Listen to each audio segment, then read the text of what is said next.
Saïd Roustahi, cinéaste qu'on aimait bien, notamment pour La Loi de Téhéran, film qu'on avait adoré à l'époque, dont on avait parlé dans notre premier podcast, premier objet un peu bizarre, difforme, qui aura évolué comme ça en un stream régulier où on pourra parler avec nous. Voilà, plutôt.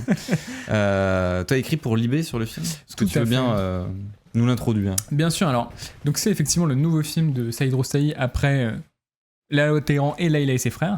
Layla et ses frères qui était la première entrée du cinéaste en compétition à Cannes. Je crois qu'il avait fait un long métrage, il me semble, avant La Loi de Téhéran, qui n'était peut-être pas sorti en France. Et en fait, l'histoire de... Enfin, à mon avis, on y reviendra plus ultérieurement, mais je pense qu'une des limites du film Women and Child vient aussi de sa production qui a été un peu particulière, puisque en fait, Roustahi a été condamné à 6 mois de prison par le régime à cause de Layla et ses frères, et donc a fait en sorte que son nouveau film, donc Women and Child, soit lui approuvé par les autorités de censure. Et donc ça fait que dans le film, toutes les femmes portent leur hijab, et donc le film il y a une sorte de polémique un peu autour du film où beaucoup de cinéastes, notamment quelques cinéastes iraniens, pas tous puisque au contraire il y en a qui ont pris sa défense, mais une partie des cinéastes iraniens ont un peu reproché à Roustahi d'avoir fait le film dans les clous en se censurant en partie pour plaire au régime. Maintenant évidemment c'est un peu toujours un peu touchy, c'est-à-dire il y a des films finalement assez contestataires. Je crois que le film de Rasoulov d'ailleurs n'était pas un film anti-régime. Les graines du fichier sauvage. Bah, un peu quand même, il y avait le soutien de la révolution. Mais je veux dire, il me semble que le film n'a pas été attaqué par la censure iranienne, il me semble, alors que le film a une portée contestataire. Donc en fait, dans quelle mesure est-ce que c'est possible de quand même glisser des choses dans ce système-là? Bref, tout ça pour dire que je dirais qu'une des particularités peut-être de ce film-là par rapport à Layla et ses frères, mais surtout à La Loi de Téhéran, c'est que c'est moins un film ouvertement politique, c'est moins un film qui s'empare de sujets de société. D'ailleurs, La Loi de Téhéran, donc c'était sur l'addiction à je ne sais plus quelle drogue. L'héroïne, non, je sais plus. Peut-être, je sais plus. Et le titre original du film, c'était le nombre de morts par an de cette drogue, qui était genre 6,5 millions, ou le nombre de personnes touchées, je sais plus. Donc là, c'était vraiment une intention comme ça, pamphlétaire, très affichée. Et Woman and Child va être au contraire un film, on va dire, plus intime, plus resserré, en l'occurrence autour de 2 personnages qui sont une mère et son fils. Elle s'appelle Manaz et le fils s'appelle Aliar, je crois, qui doit avoir, je sais pas, 14-15 ans. Et on pourrait dire que le film est un peu divisé en fait en 2 parties. La première, on va suivre plutôt le fils, et la seconde, plutôt la mère. Moi, je trouve que la première partie est plus réussie que la seconde.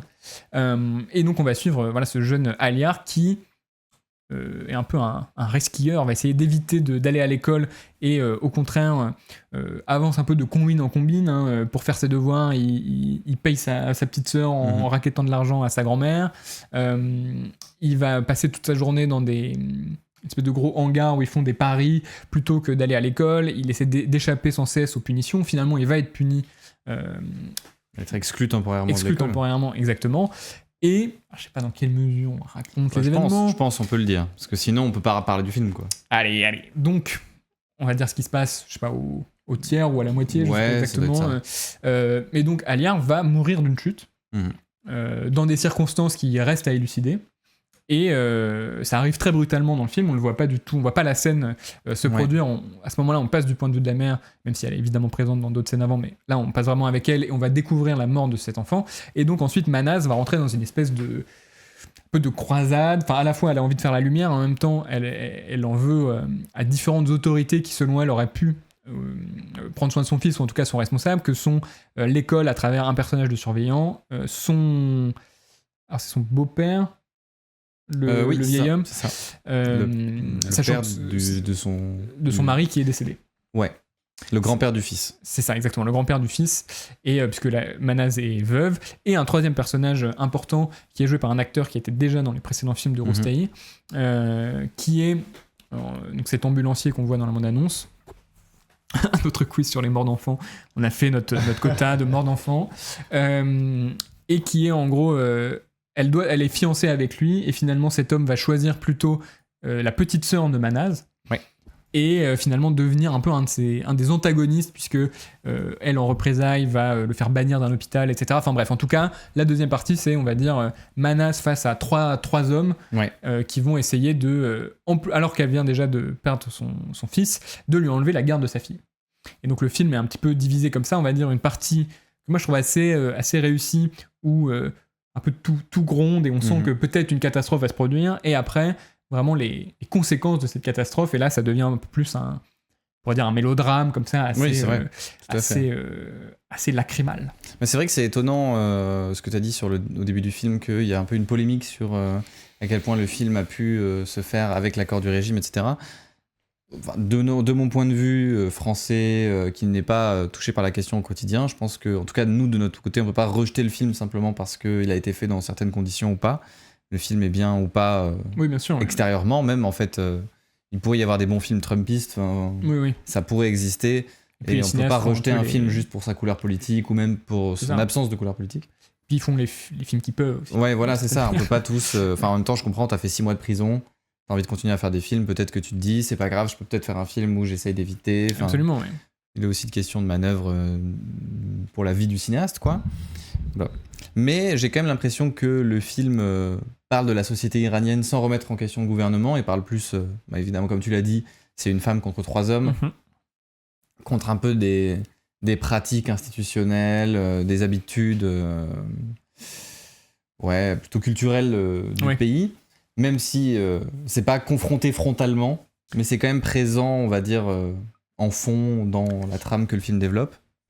J'ai l'impression qu'il y a l'idée un peu d'un patriarcat, mais que finalement il est un peu désinstitutionnalisé en fait. Je suis d'accord, et c'est là que je rejoindrai la critique du fait d'avoir fait le film avec l'accord du gouvernement, c'est que malgré tout on sent que Saïd Roustahi veut dire quelque chose sur ce qui se trame en Iran, et que il y a des endroits où c'est juste pas possible, et donc le film semble commencer des choses sans vraiment pouvoir les terminer. De la même façon, la question des institutions scolaires, il y a des questions qui sont posées, quoi. Le film suggère que les femmes iraniennes, socialisées dans une même culture patriarcale que les hommes, ont du mal à se projeter hors des normes qu'elles ont intégrées et participent ainsi à leur reproduction, ici en élevant leurs fils comme des enfants rois.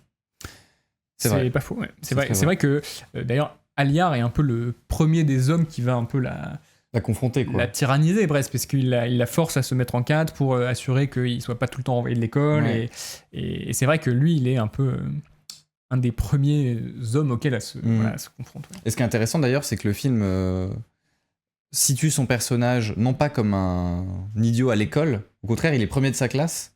Ah oui. Mais il est quand même, il s'en fout quand même. Enfin, il y a quand même du coup ce côté-là un peu de l'enfant roi, de l'homme qui dès la jeunesse commence à s'en ficher de tout, malgré que ce soit pas juste parce qu'il est bête ou parce qu'il est ailleurs, quoi. C'est vraiment une sorte d'institution. Le film parle plus du système juridique, thème récurrent dans le cinéma iranien, que de la situation politique. Alors c'est vrai qu'il y a la question judiciaire qui se pose, et un embryon de procès à un moment, mais finalement, justement, le seul avocat vraiment qu'on voit, il est plutôt bienveillant, quoi. Il est de son côté à elle, essaie de l'aider, même si effectivement on sent qu'il y a une résistance. Il évolue dans un carcan qui est compliqué, quoi. Ouais, bien sûr. Il dit qu'en gros elle va avoir du mal à avoir gain de cause. Mais je trouve que par exemple, ça crée des choses un peu curieuses, notamment sa relation avec le surveillant de l'école, où elle l'accuse d'être responsable un peu de la mort de son fils, alors que.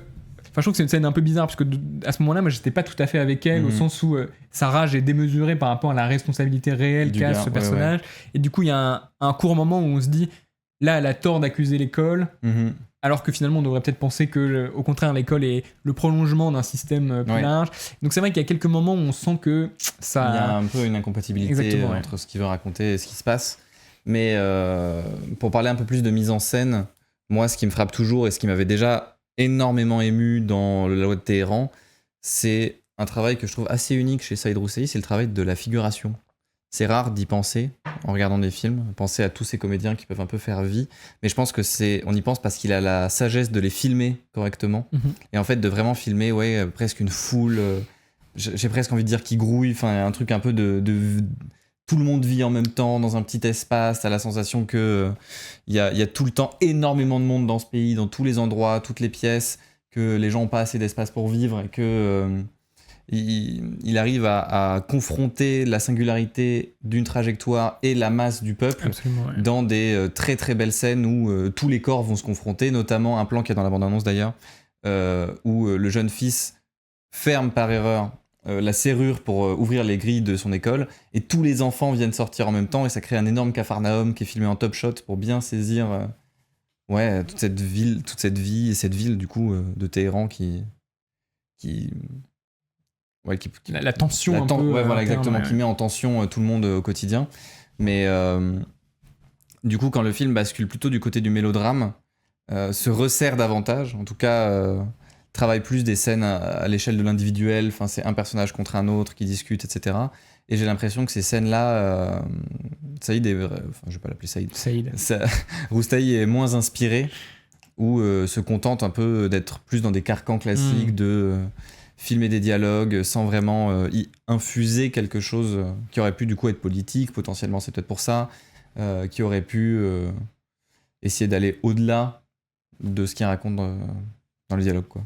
Je trouve, disons, là où il y a quelques scènes de dialogue que je trouve intéressantes, mais effectivement elles sont plutôt aussi dans la première partie, c'est que elles sont, je trouve, étonnantes de longueur, quoi. Il y a souvent des joutes verbales qui durent vraiment très très longtemps, et donc il y a un côté un peu combat acharné, alors que c'est elle et son potentiel fiancé qui parlent de choses qui sont pas forcément très très graves, etc. Ça, je trouve que c'est intéressant, mais effectivement, pour moi aussi, la partie la plus intéressante, c'est cette espèce d'articulation entre le particulier et le collectif, la société, et c'est ça qui était fou dans la loi de Téhéran. Au début je me suis rappelé ça après, mais au début de Layla et ses frères, il y avait une scène de révolte dans une usine. Oui, c'est vrai, c'était magnifique. C'était magnifique. Aussi, très très très forte.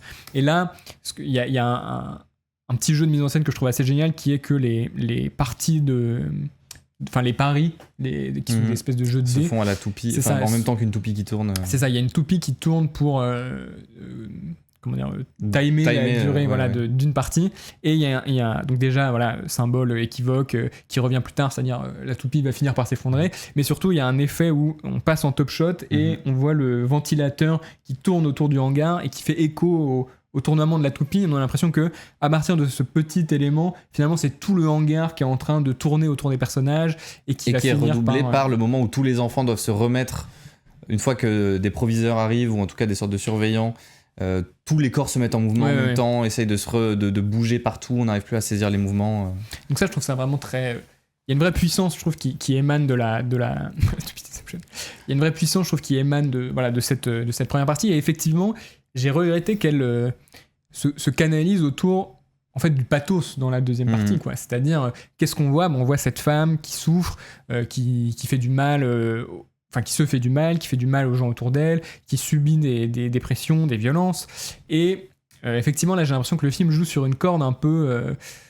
pas misérabiliste, mais disons... c'est un peu tire-larme, le sort s'acharne contre elle. Exactement. Tout le monde autour d'elle, même sa mère à elle, même sa sœur, finissent un peu par accepter passivement le comportement des hommes. Mais après, c'est ce que disait le commentaire dans le chat, c'est aussi la question de la socialisation de la culture patriarcale. Mais par exemple, le film se termine sur un enjeu, on va dire, autour d'un autre enfant, et le nom de cet enfant sera mis en enjeu, et ça semble être le dernier coup de couteau pour achever ce pauvre personnage principal de Manaz. Et c'est vrai qu'à ce moment-là, on commence à se dire, waouh, tu t'acharnes, quoi. C'est ça. Et c'est là où, à mon avis, le film perd à ne pas puiser dans cette sève un peu plus politique, pas tant parce que ça serait mieux si le film était politique, mais parce que là, je trouve que ça manque vraiment dans le détail, où on a l'impression que, puisqu'on n'a pas accès à ce système qui la persécute, on sent juste un peu l'engrenage du scénario qui se referme contre elle. On a l'impression que c'est vraiment le film qui lui en veut presque, et pas que cette mécanique traduit un mouvement plus général, et que le film ne ferait que comme ça retranscrire. Là où, comme tu le disais précédemment, on sent plus la mécanique générale dans la première partie. Absolument, oui. Absolument. Ouais. Et en vrai, une bonne question, je serais curieux de découvrir la suite du cinéma de Saïd Roustahi dans les nouvelles prédispositions politiques. Je pense que le pays doit être... pas dans les meilleures conditions pour faire un film en ce moment, mais c'est vrai. Est-ce que ce sera mieux dans un état fantoche géré par la CIA ? Peut-être pas, j'en doute.